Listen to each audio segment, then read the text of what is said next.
Ô Edu, eu também cortei o cabelo aqui por causa do professor Marcelo, hein? Tá no ar, tá no ar. Perdão. Vamos lá.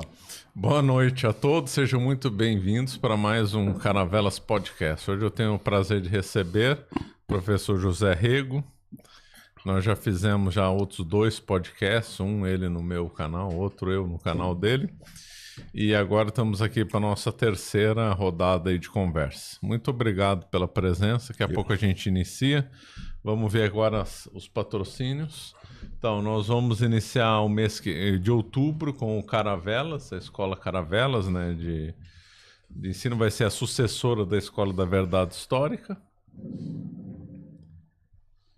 Depois, quem ainda não sabe inglês, eu recomendo o curso B-Way do amigo Jonas Bressan. Tem o nosso método de estudo, método Ler. E a nossa editora Caravelas. Nós lançamos 2 títulos sobre a Revolução Francesa.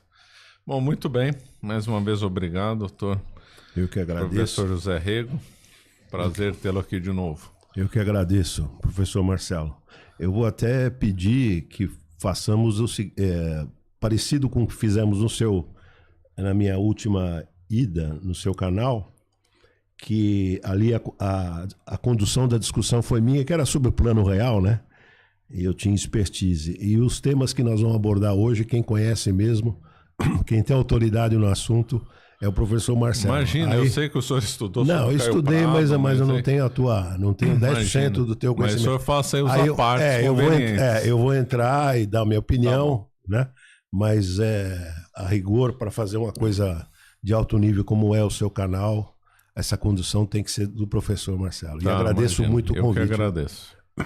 Bom, então vamos falar, começar do Caio Prado, né? Nosso velho conhecido aqui. Nosso velho conhecido. Eu vou falar aqui rapidamente um pouco da biografia dele, e aí o senhor faz os apartes conforme for de seu interesse. Bom, o Caio Prado, ele nasceu em 1907. Nasceu aqui em São Paulo, né? Caio Prado Júnior, ele era de uma família muito importante. Muito rica, muito próspera aqui de São Paulo, inclusive antepassados dele foram políticos, né? Inclusive o tio dele foi prefeito de São Paulo, né? Cujo nome era Conselheiro Antônio Prado. O senhor sabe mais alguma coisa desse Conselheiro Antônio Prado? Ele foi o fundador do Banco Comindi, Banco do Comércio e Indústria de São Paulo, né? Que depois na gestão do Funaro teve uma liquidação extrajudicial, né? Foi prefeito de São Paulo, como o senhor bem lembrou, e foi uma das maiores fortunas, né? A família Prado, né?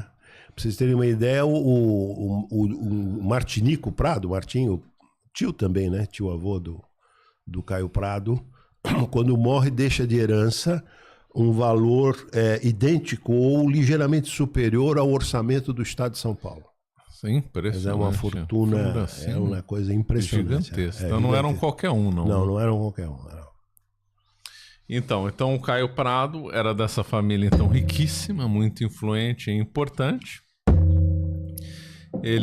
Essa família era ligada ao PRP, né? O antigo Partido Republicano Paulista, ou seja, era uma família ligada ao establishment, né? Não eram revolucionários, era ligado à aristocracia aqui paulista, né? Naquele tempo a aristocracia do café, se bem que naquela fase já estava em transição, eu estou me referindo aqui à década de 20, o dinheiro do café ele mudou para o dinheiro da indústria, né? O dinheiro do café financiou a indústria, não foi assim, professor? Foi. Pelo menos essa é a tese clássica, né? Se eu quiser comentar mais alguma coisa do inclusive café, a família, a família fundaram também, além grandes plantadores de café, né? A Pradópolis, por exemplo, vem do nome da família Prado, né? Tá. Próximo de Ribeirão Preto, né? E sobre essa coisa tem 2 livros importantes, né? Um do Sérgio Silva, Expansão Cafeeira e Origem da Indústria, né? Que é um clássico que analisa como sem o café, sem a economia cafeeira, não seria possível o processo de industrialização ter sido intensificado. E com a política com a crise de 29, né? Ou atribui-se, aí é discutível, mas atribui-se ao Vargas um keynesianismo pré-Keynes, a política de compra, estocagem de café e depois compra e queima de café para preservar o valor, o valor, né? Tá certo. Então, bom, retomando aí a vida do Caio Prado, mas já na década de 20, o Caio Prado rompe com a tradição familiar e adere ao recém-fundado Partido Democrático, né? Que era contra a aristocracia, contra a política do café com leite, contra a Primeira República, né? Lá era, só situando, né, até 1930, quem mandava na política era basicamente a elite de São Paulo e a elite mineira, né? Era uma aristocracia, então, que comandava a política nacional, o PRP fortíssimo aqui em São Paulo e o PRM fortíssimo lá em Minas Gerais. Aí houve um movimento contra essa política aristocrática, contra a República Café com Leite, no qual o Partido Democrático era um expoente, né? E aí, então, o Caio Prado, então, ele entrou na Faculdade de São Francisco, aqui em São Paulo, faculdade de elite, se formou em Direito. A faculdade, na época, ainda hoje é assim também, tem uma forte militância política. E aí, então, ele começou a trabalhar contra o PRP e apoiar o Getúlio Vargas, né? Lembrando que o Getúlio Vargas foi ministro do Washington Luiz. O Washington Luiz foi o último presidente da República Velha, como também é chamado. E então o Caio Prado estava contra o Washington Luiz e favorável à rebelião do Getúlio Vargas, né?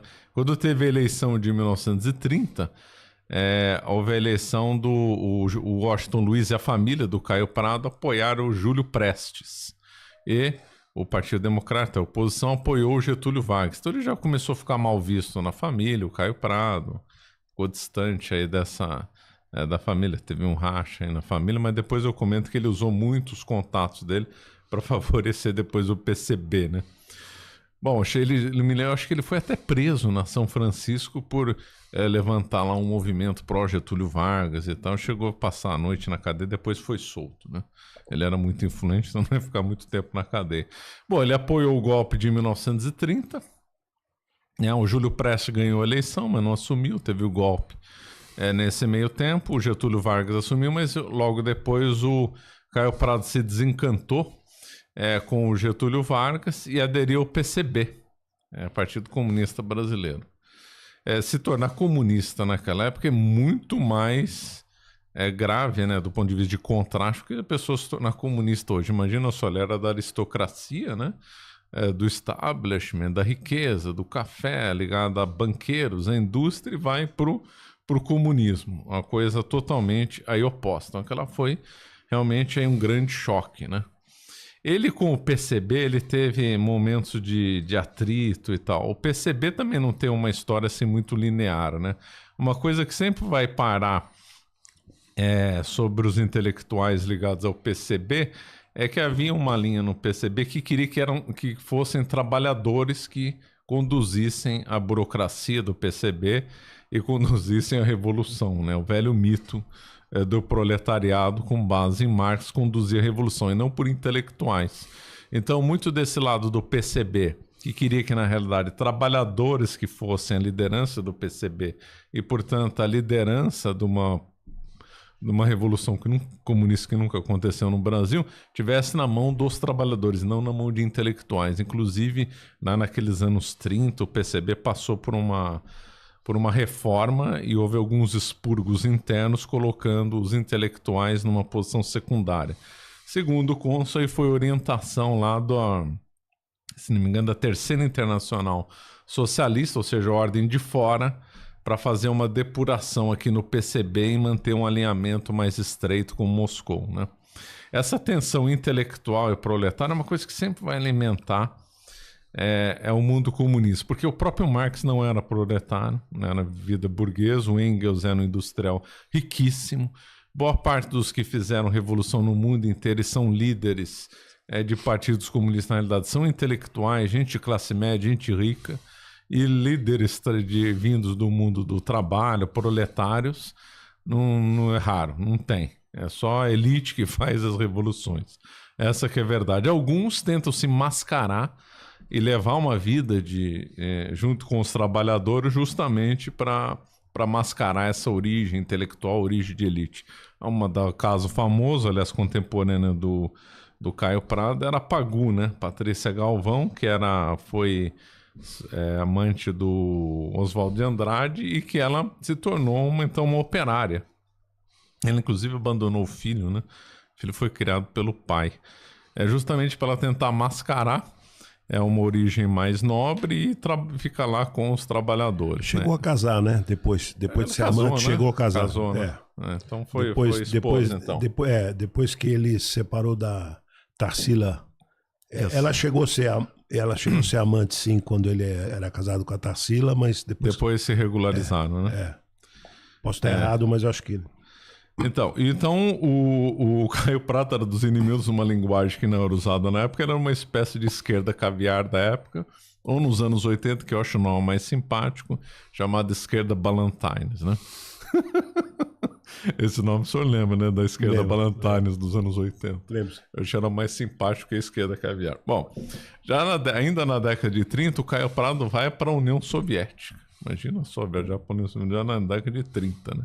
Década de 30 já era o Stalin. E chega a escrever um livro depois Escreveu. Se eu não me engano, ele escreveu 2 livros sobre a União Soviética. Um nessa fase de 30 e outra na fase dos anos 60, que eu vou comentar mais para frente. Então, aí ele vai para a União Soviética, elogia, obviamente, fica cego para os abusos do Stalin, cego para os crimes dele, cego para os expurgos, para a perseguição religiosa, para a coletivização forçada que ele elogiou.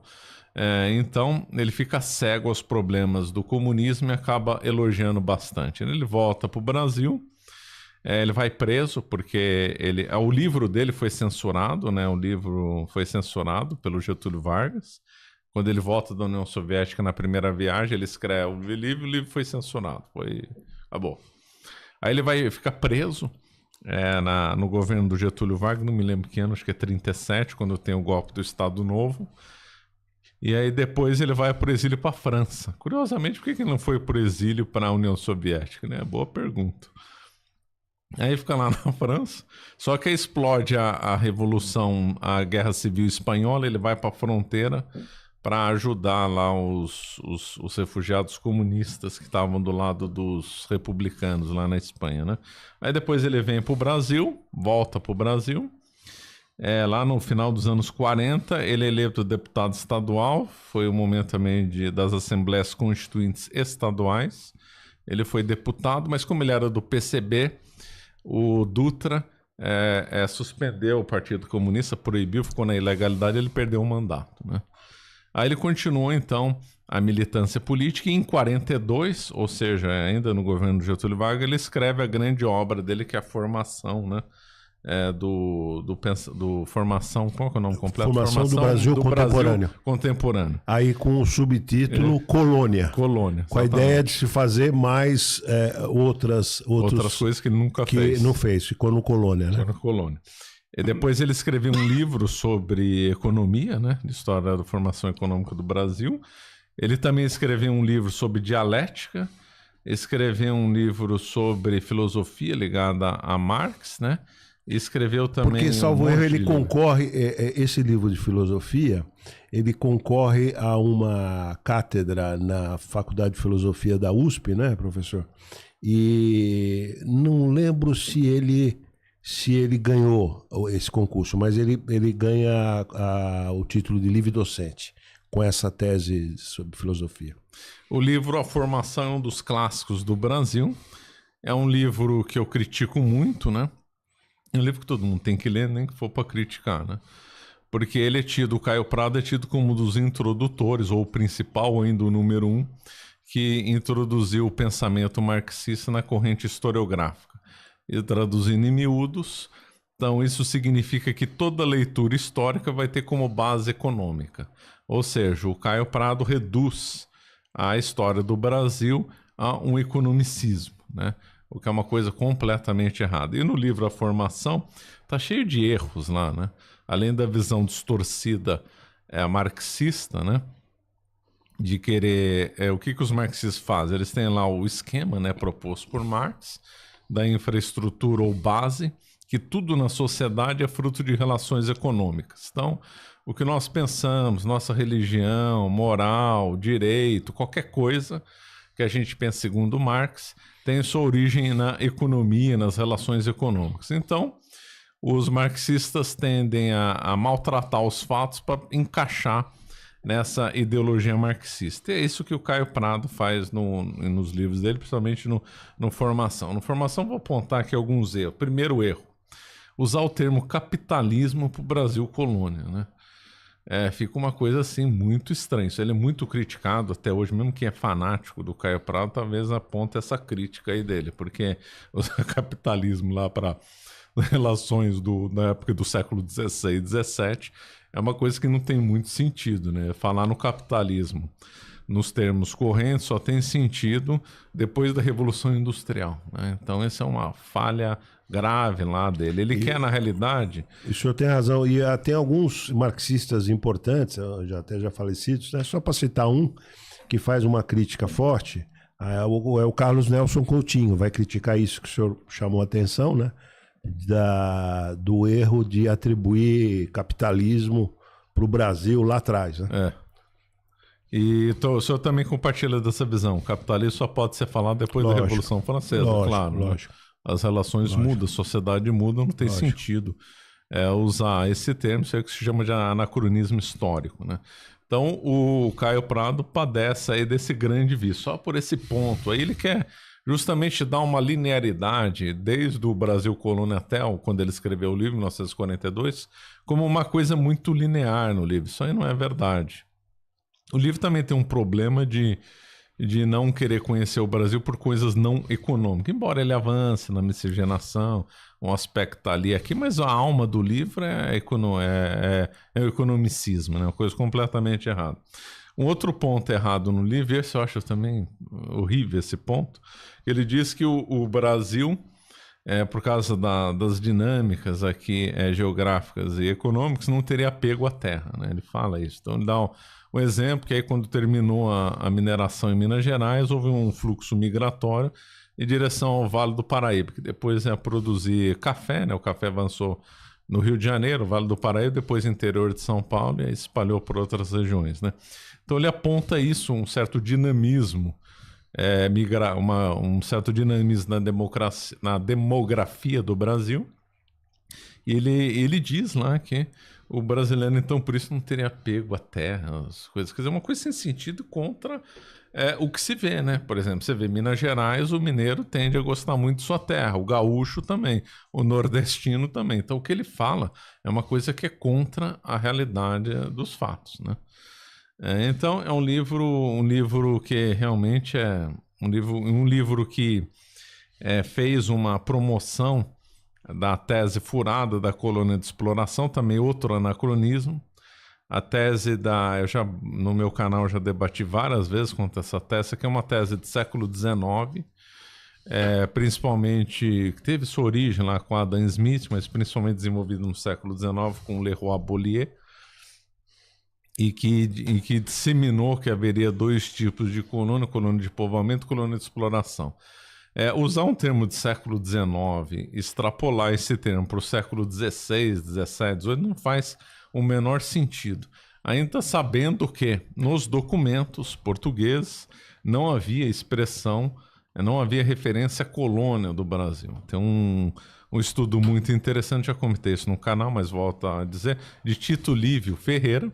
Ele e o irmão dele fizeram um dos maiores trabalhos em volumes de documentação da história do Brasil, né? Aliás, o senhor explora, além dessas lives, o senhor explora no capítulo 2 desse seu livro, isso, né? A lenda das colônias de exploração de povo. Está muito bem explorado. Aliás, eu recomendo para os internautas esse maravilhoso livro do professor Marcelo. Obrigado. No capítulo 2, a lenda das colônias. O Caio Prado.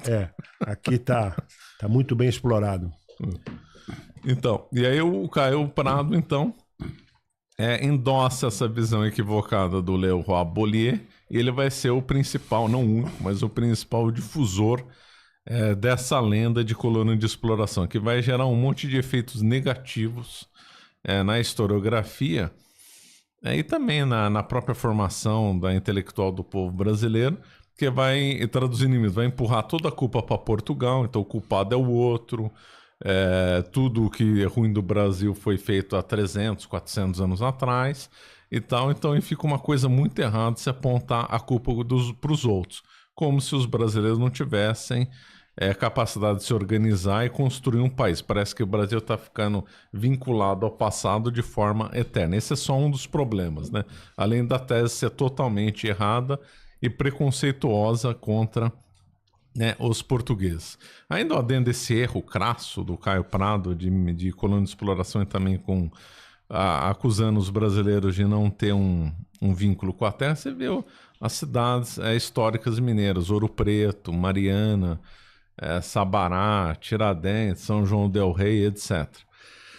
Se os portugueses, depois luso-brasileiros, só estavam interessados em extrair os metais preciosos de Minas Gerais, por que eles iam construir cidades? Cidade da ideia de permanência, né?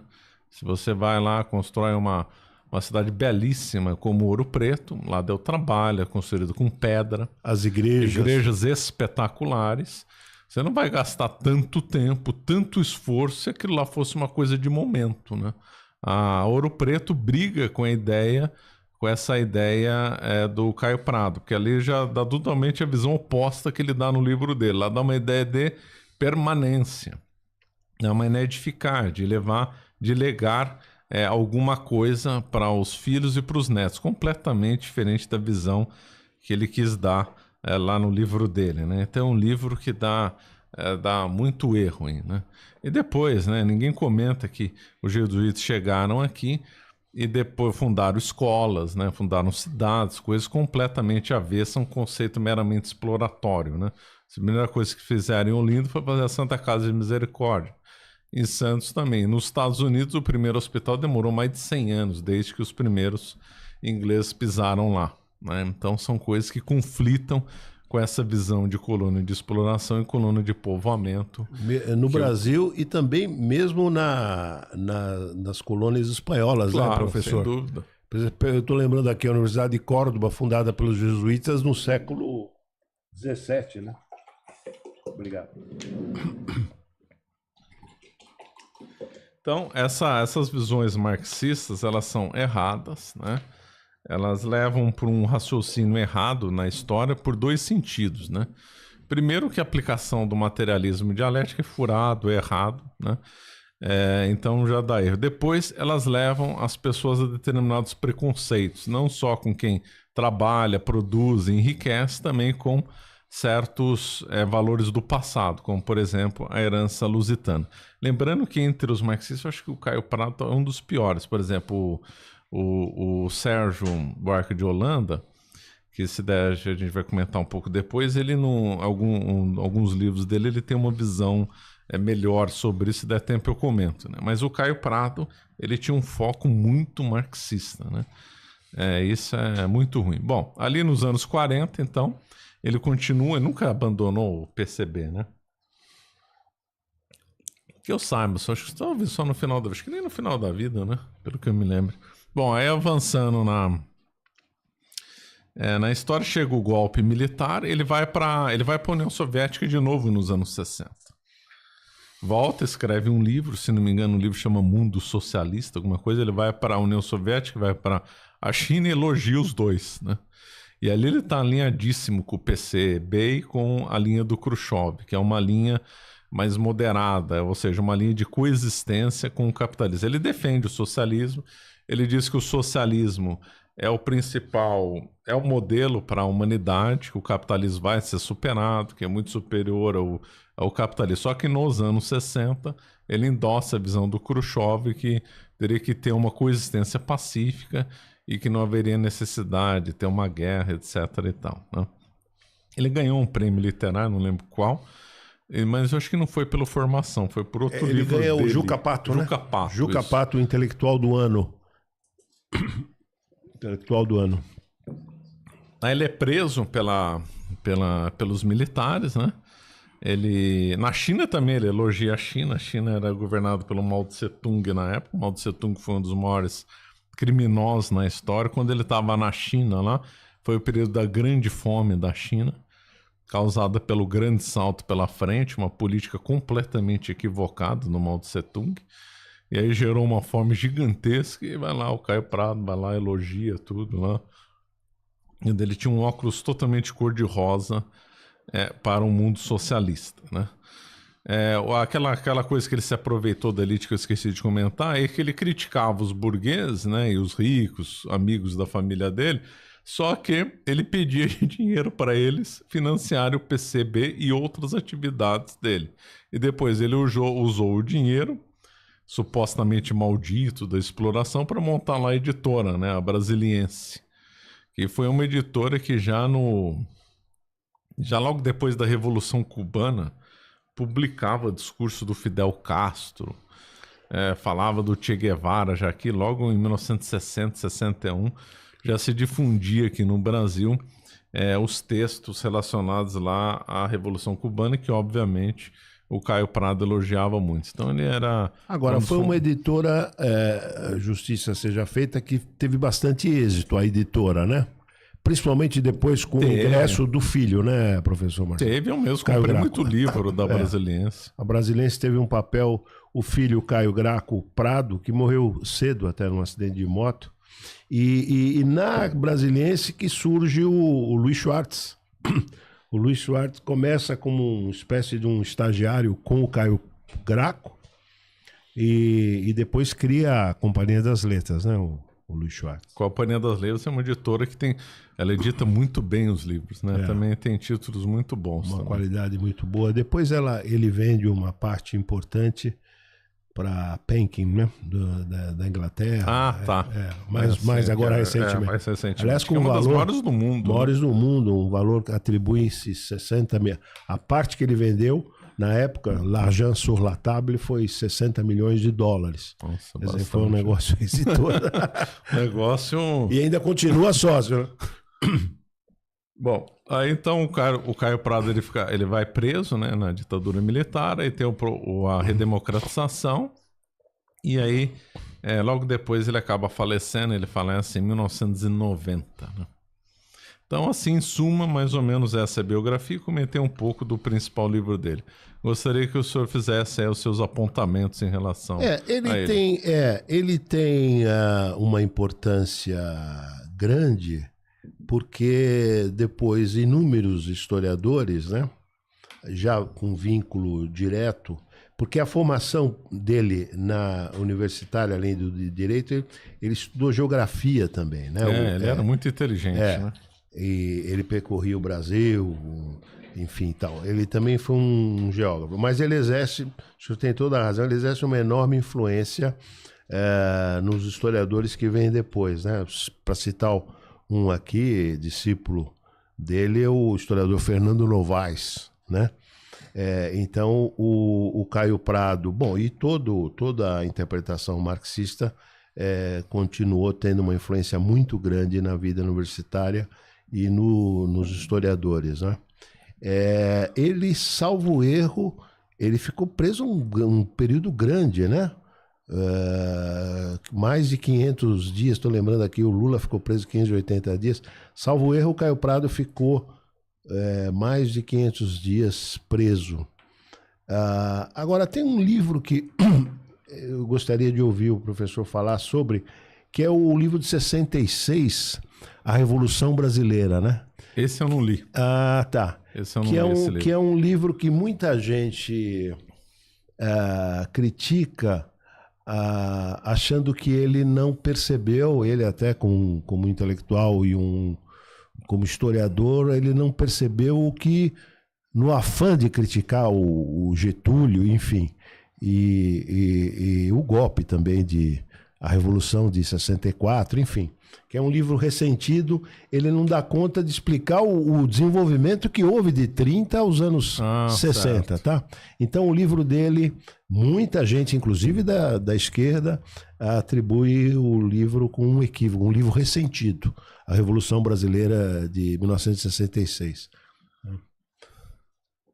É isso, mas continua. Agora, ele sofre um processo de revisão por historiadores marxistas importantes, né? A partir também de dissidências do próprio partido. Porque eles também não se entendem, né? Eles têm várias correntes, então, várias visões. Mas foi um autor da importância à época do Sérgio Buarque, né? E da importância do Gilberto Freire à época, né? Essas produções dos anos 30 e depois o livro dele de 42, né? Foi um autor importante, sim, mas achei interessante a sua abordagem crítica, eu acho bastante pertinente. Então, aí quando você pensa em Caio Prado, justamente você pensa em Gilberto Freire, você pensa em Sérgio Buarque, alguns acrescentam outros, Furtado, e tá, outros nomes. Mas eu vejo o Gilberto Freire como um contraponto, né? O Gilberto Freire, ele fazia raciocínios além das questões aí econômicas, né? Mas o Gilberto Freire vamos deixar para uma outra conversa, vamos comentar um pouco sobre o Sérgio Buarque, né? O Sérgio Buarque foi contemporâneo, mais novo dele, né? Aliás, nessa linha também tem o Florestan Fernandes também, né? Bom, mas vamos comentar um pouco do Sérgio Buarque. O Sérgio Buarque ficou famoso por causa do filho dele, né? O Chico Buarque, né? Ele foi um dos fundadores do PT, né? Mas eu vejo o trabalho, eu não sou simpático às teses marxistas, obviamente, mas eu vejo o Sérgio Buarque num trabalho menos agressivo do ponto de vista marxista do que em relação ao Caio Prado. Até porque ele é bem menos marxista, bem né? Menos, bem menos. Mas ele é mais moderado, vamos dizer assim. Isso daí na obra dele fica também mais moderado.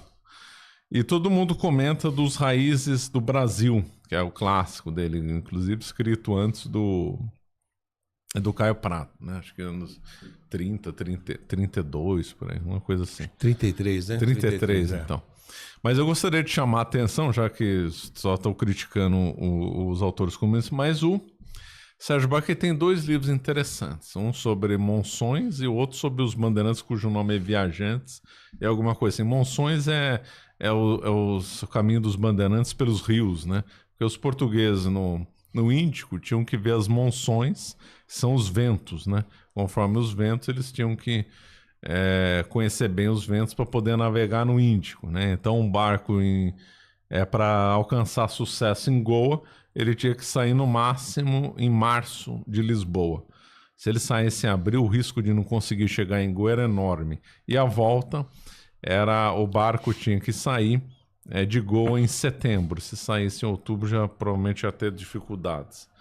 Então, eles tinham que saber bem a orientação lá do vento no Índico, né? E aí se aplicou o conceito que aqui os bandeirantes, então, estudavam o regime das águas dos rios, né?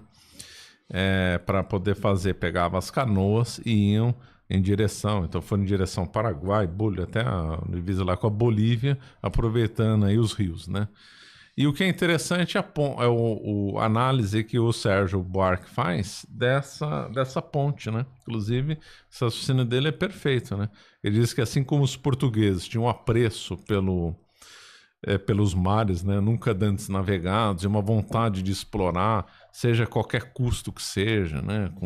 Correndo os riscos de morrer, e um gosto pela aventura e descobrir novos territórios, os bandeirantes, os mestiços, tinham esse mesmo gosto já em terra. E ali, então ele comenta muito bem sobre as monções, né? Compara essas duas vontades, que eu acho bem pertinente, né? Aquela vontade de andar alto mar português mudou por uma vontade de explorar o território brasileiro. Então o Sérgio Buarque foi muito feliz nessa análise. Outro momento feliz dele é que ele fala muito das interações culturais e mesmo de conhecimento entre os índios e os portugueses, né? Então, os portugueses ficavam impressionados aqui no Brasil com a capacidade que o índio tinha de se localizar. Era assim uma coisa que os portugueses ficavam impressionados. Então, eles soltavam o índio, qualquer lugar ele sabia se locomover, ir para lá e para cá e tal, sem grandes conhecimentos teóricos, né? E os portugueses soltassem um português no meio do mato, que ele ia morrer. O índio ele já saberia se localizar, o que comer, por onde andar, que tipo de lugares ele teria que evitar, etc. Então os portugueses ficavam notáveis, sabiam o que comer, o que não podia comer, e tipo de coisa. Então houve uma interação É muito interessante que deu na raça dos mamelucos, né? Que são os mestiços entre português e índios. Mameluco é o termo daquela época. Hoje se falaria caboclo, né? Então aí os portugueses aprenderam com os índios aprenderam com os portugueses, né? E essa interação entre os dois fez os bandeirantes adentrarem em lugares bem distantes aqui do litoral, né? Se não fosse o apoio dos índios, os portugueses não tinham como conquistar esse território, mas de jeito nenhum. De jeito nenhum. Isso o Sérgio Buarque, lógico, eu não estou usando as palavras dele, né? Mostra muito bem nesses dois livros. Então, esses dois livros valem muito a pena ler. O Monções e o outro é melhor que o Monções. Me deu um branco o nome, acho que é Caminhos e alguma coisa Caminhos assim. e Fronteiras. Caminhos e Fronteiras, exatamente. Esse Caminhos e Fronteiras é melhor que o Monções, porque inclui muita coisa que ele já tinha falado dos Monções e acrescenta mais coisas. Inclusive, ele fala dos jesuítas, uma coisa muito interessante, que os jesuítas introduziram a tecelagem no Brasil, uma coisa muito rudimentar, muito artesanal, e que depois os índios aprenderam dos jesuítas. Então, essas interações apontadas pelo Sérgio Buarque são muito simpáticas. E essa tecelagem que os jesuítas já ensinaram no século XVI só foram abandonadas mais de 150 anos depois, só quando surgiram novos métodos, né? Então, nessa linha de interação que vai muito além de relações econômicas, o Sérgio Buarque soube trabalhar bem. Então, nós vemos como ele não era tão afetado com essa coisa econômica, né? E ele também, um registro histórico importante, ele era um homem extremamente culto, né? Lia muito, e de jovem foi crítico literário também, né? E foi correspondente do jornal do Chateaubriand e morou um período na Alemanha, né? Lá aprendeu alemão. Foi correspondente, né? Foi correspondente dos Diários Associados. Diários Associados. Tinha outro nome na época, mas ele aprendeu alemão e era um profundo conhecedor dos historiadores alemães, né? E lá, segundo até tem o Chico, depois que o filho dele escreve, né? Meu irmão alemão, né? Teria tido lá um filho lá na Alemanha, que depois o Chico... teve mesmo? Parece que teve mesmo. O Chico foi lá tentar encontrar, acabou não encontrando. Escreve até um livro, Meu Irmão Alemão, né? Mas o Sérgio Buarque era muito erudito. E o professor tem toda a razão, teve uma influência de Marx também, mas a influência maior nele foi weberiana, foi Max Weber, do Sérgio Buarque, né? Agora, interessante, no processo de revisão, é impressionante o sucesso que fez. Eu queria até ouvir o professor, as críticas mais recentes, aquele livro, A Elite do Atraso, do sociólogo Gessé de Souza. É impressionante a crítica que ele faz, fortíssima, ao Sérgio Buarque. Não sei se chegou ali. Não. Tá. Mas pode apresentar Não, ele chega a dizer, eu não concordo com isso, né? Que a visão da elite brasileira, não só paulista, mas a visão da elite é totalmente ou fundamentalmente calcada na visão que vem do Sérgio Buarque de Holanda. Eu acho exagerado esse ponto de vista. Até porque a elite brasileira, ela não é, passada e atual, ela não é letrada. A elite não tem... Não tem muito apreço. Não tem apreço para a leitura, concorda, professor? Sim, tem mais apreço pelo dinheiro. Pelo dinheiro, pela cultura. Nós vemos muitas pessoas simples ficaram muito ricas. O Matarazzo, por exemplo, e outros muitos libaneses. Então, quer dizer, nada contra a pessoa fazer fortuna ou ser simples. Só estou comentando um fato. Então nós vemos o senhor tem razão. Muita gente não tem apreço por se aprofundar nos estudos e já parte para o comércio, para a indústria, para progredir na vida. Isso é uma verdade. Então a crítica que se faz... Foi um livro que vendeu muito, acho que 2016, 2017, 2018, do Gessé de Souza, A Elite do Atraso. É uma das mais fortes críticas ao Sérgio Buarque de Holanda. Mas, desculpa. Eu gostaria de saber do senhor como é que foi a visão econômica deles. Como é que o senhor vê sobre o ângulo econômico? Olha, O Sérgio Buarque, o filho, acaba sendo o professor Sergito, até meu amigo, está um pouco adoentado. Ele é economista? Economista, professor da Faculdade de Economia da USP, né? O conhecimento de economia do Sérgio Buarque, que era um homem extremamente culto, mas ele não dominava tanto economia, né? Pretensamente menos do que o Caio Prado. Então, a análise dele é fundamentalmente sociológica, né? Sofrendo essa influência do Max Weber. Agora, nós temos que dar também um desconto, porque é um livro importantíssimo, que exerceu enorme influência, não essa influência toda que atribui o professor Gessé de Souza na Elite do Atraso, mas é um livro de 33, quer dizer, você tem que entender o livro naquele contexto, né? Para o contexto, tem algumas ideias interessantes, mas do ponto de vista econômico, a abordagem é um pouco mais fraca, né? Sociologicamente é interessante, mas economicamente mais fraca do que até mesmo... Que ponto o senhor falaria? Porque ele acaba não entrando numa discussão econômica mais funda, tá? Ele nem chega assim a abordar a economia de um ponto de vista mais forte, né? A meu juízo. Quem que o senhor acha que foi o grande escritor aí da área econômica? Deste período? Não, aí o grande para nós da economia, ainda o grande analista, e ele não era marxista, né? Ele sofreu influência da leitura de Marx e tal, mas ele mesmo não se considerava marxista, ainda é para nós o Celso Furtado. Celso Furtado, né? Celso Esse Furtado. Virou bem uma referência. Ainda é hoje? Ainda é.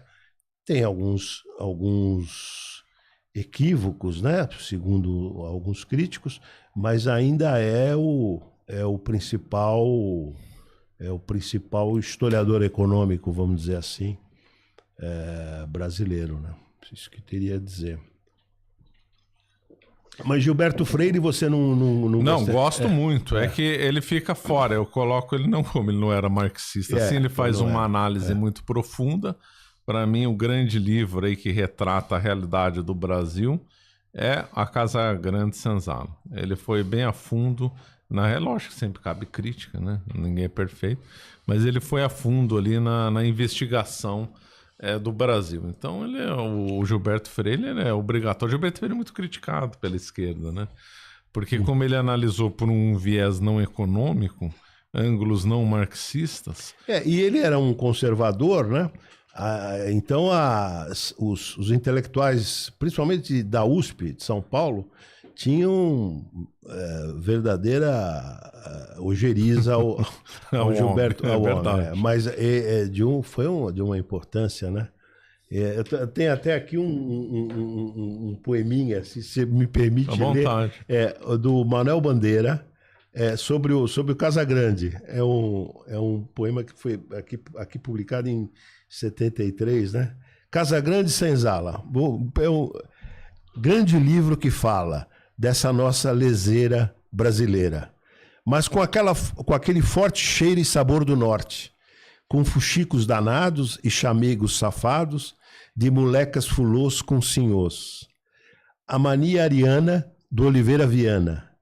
Leva aqui sua lambada, bem puxada. Se nos Brasis abunda, genipapo na bunda. Se somos todos uns octórons, que importa?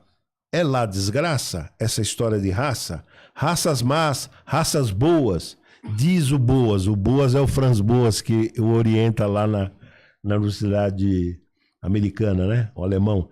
É coisa que passou com Franciu, Gobineau, pois o mal do mestiço não está nisso, está em causas sociais, de higiene e outras coisas que tais. Assim pensa, assim fala Casagrande e Senzala.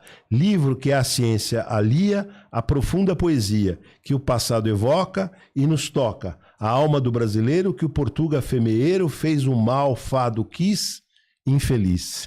Manuel Bandeira, um poema pro Casagrande Senzala. Ele citou o Gobineau porque o Gobineau era racista. Sim. E defendia o embranquecimento da população teria influenciado brasileira. Aqui, né, os governantes, né?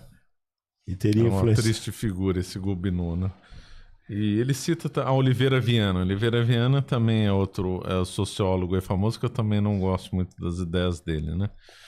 Bom, hoje nós estávamos programados para 1 hora só. Temos perguntas?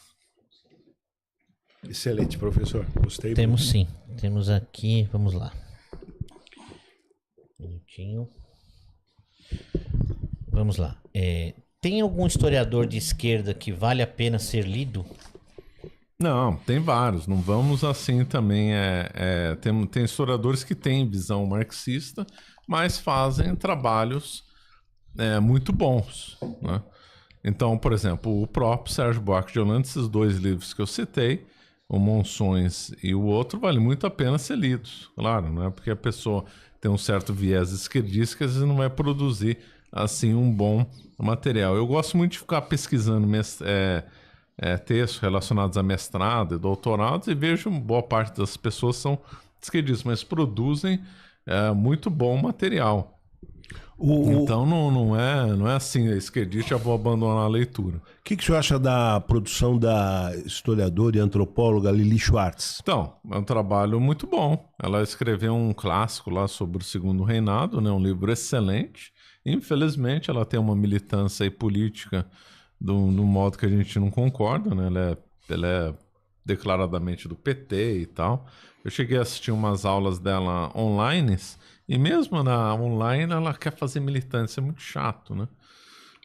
Então é muito desagradável um professor que mistura militância com atividade historiográfica, né? Isso é um erro, um mal aqui mal do mundo inteiro, mas que aqui no Brasil está muito flagrante. Mas ela é um exemplo disso, é uma autora que vale a pena ler, não todos os livros, trabalhos dela, mas esse do Segundo Reinado é muito bom. Agora ela mistura militância, é uma coisa chata.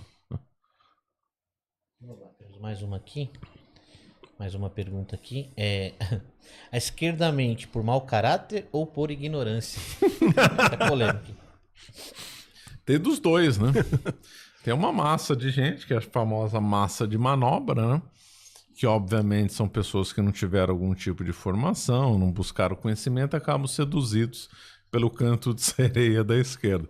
E óbvio que tem muita gente, quer por várias razões, defeito de caráter, não querer perder o posto que se encontra numa universidade ou contatos, acaba então enveredando aí por esse caminho, né? Segundo muitas pessoas que eu já conversei na área acadêmica, muitos são contra a esquerda, acabam tendo um discurso mais esquerdista para não perder a posição que tem, os contatos que tem. Muito triste isso. Temos só mais uma aqui, ó. E depois eu posso fazer uma minha? À vontade, claro, vamos lá. Sempre tem a pergunta da casa. Da casa, né? Ó, qual a pior mentira da esquerda sobre a história do Brasil? Essa que eu já comentei, a de náusea, colônia de exploração e de povoamento, e vou falar outra que me irrita profundamente, que é da Guerra do Paraguai, né? Que eu aprendi na escola desse jeito que eu vou falar agora. Então, segundo essa lenga-lenga marxista, diz que o Brasil era potência opressora e o Paraguai era a nação oprimida. E que então a Guerra do Paraguai foi uma aliança entre o Brasil e a Inglaterra contra o coitado do Paraguai. Isso é uma mentira deslavada. Tem um livro muito bom, que esqueci o nome do autor, chamado A Guerra é Nossa, que desmente a aliança entre a Inglaterra e Brasil contra o Paraguai. E tem o Maldita Guerra, que é um livro excelente, que também desmente essa farsa. A causa do Paraguai foi causada pelo Solano Lopes e pelo seu desejo imperialista de dominar aqui a Bacia do Prata. Não tem nada a ver com aquela visão marxista. Que o Solano Lopes era uma figura nefasta. Nefasta, Napoleão lá da Prata, né? Entrou mais duas aqui, mas eu vou fazer a minha então. Eu queria fazer uma pergunta para os dois professores, tá? Hoje muito se fala de esquerda, de direita, de centro.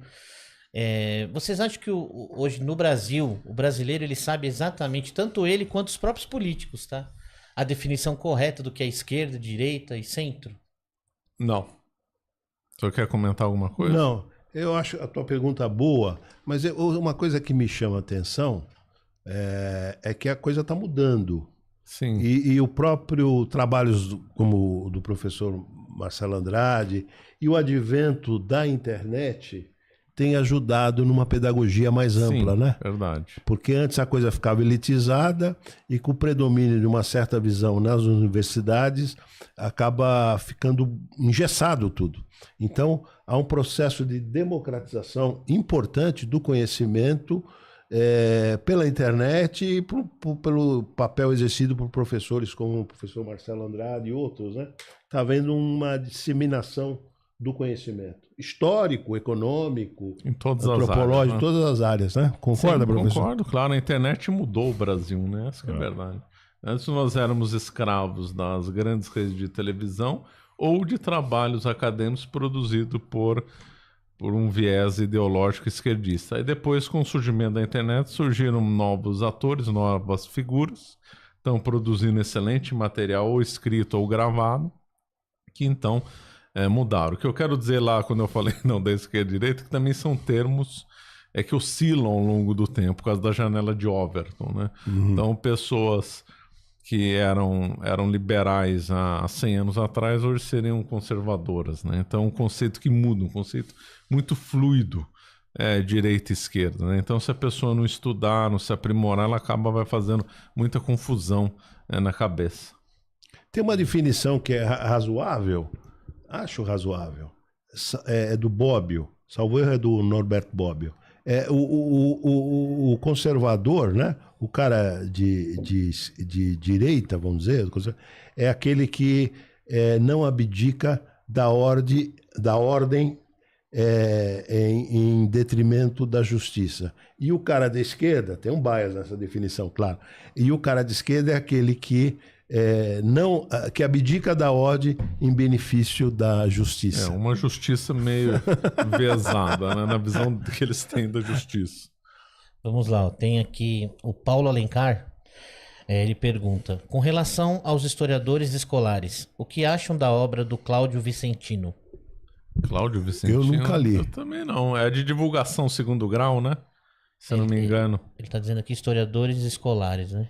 Esse eu não conheço. Se não me engano, ele produz mas não tenho certeza, posso estar confundindo o nome. Ele produz aqueles livros de divulgação de segundo grau. Se eu acho que é ele. Posso estar confundindo. Se ele voltar a responder, aí se é ele ou não. Tá. Tem mais uma aqui para o professor José. Qual o seu historiador preferido? O meu?